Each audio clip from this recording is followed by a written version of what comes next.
Добрый день, дорогие друзья! Опасные продукты для питания. Красители, усилители вкуса, канцерогены– это маленькая часть пугающих названий компонентов, которые содержатся в нашей еде. Какие продукты опасны не только для фигуры, но и для здоровья? Чипсы и картофель фри. Картошка, обжаренная в кипящем масле и золотистой корочкой, очень вкусно, но не полезно. В первую очередь огромная доза жиров плюс углеводы плохо сказывается на фигуре, и кроме того, злоупотребление таким фастфудом может привести к необратимому ожирению. И еще перегретое масло, которое является одним из основных компонентов приготовления чипсов и картошки жареной, накапливает крайне вредные канцерогенные вещества. Если говорить о чипсах, то современный способ приготовления намного быстрее и легче, а главное дешевле традиционного, но много вреднее. Если раньше их готовили из кусочков картофеля, то сегодня, по моему мнению и моему суждению, об этом можно вспоминать и даже помечтать.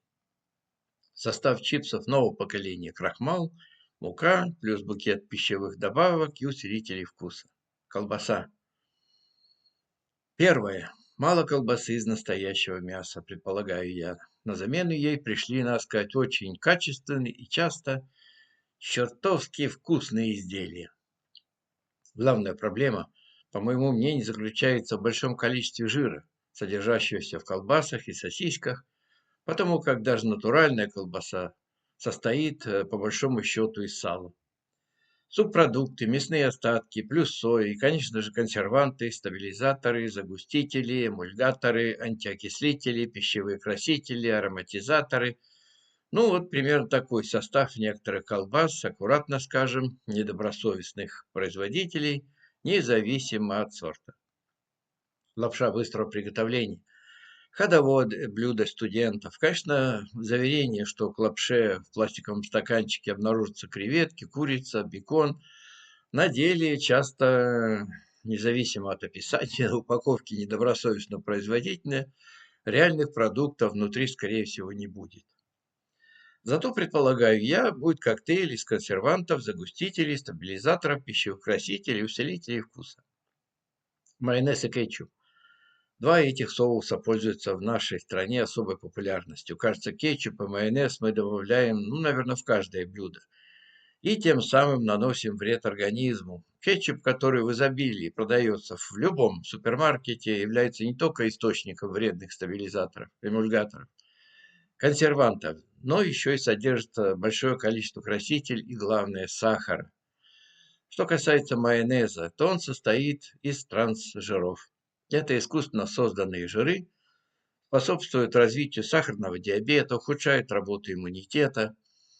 Они уничтожают полезные ферменты, которые охраняют наш организм от болезней. К тому же опасность представляет собой пластиковая упаковка, в которую майонез заливают содержащийся в нем уксус, ест стенки упаковки, со всеми вытекающими отсюда последствиями. Шоколадные батончики. Обладатель самых высоких гликемических индексов, то есть сахар из них усваивается практически моментально. При этом никаких полезных веществ они, собственно, и не содержат, в отличие от меда и сухофруктов. Что касается качественных продуктов, то, к примеру, шоколадная конфета– это и удовольствие, и польза. И, кстати, шоколад. Чего не скажешь о батончиках, в которых помимо натуральных компонентов, которых там меньшинство, добавляется большое количество искусственно произведенных и не очень полезных, не говоря уже о содержании сахара.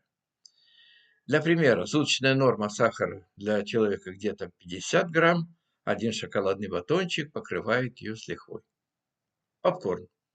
Кукуруза сама по себе в ее первозданном виде никакой опасности для организма не представляет. Наоборот, она содержит клетчатку, еще массу полезных веществ, витамины А, С, Е, тиамин, ниацин, фолиевую кислоту, калий, железо, магний, фосфор, цинк. Но попкорн к настоящей кукурузе отношения имеет мало.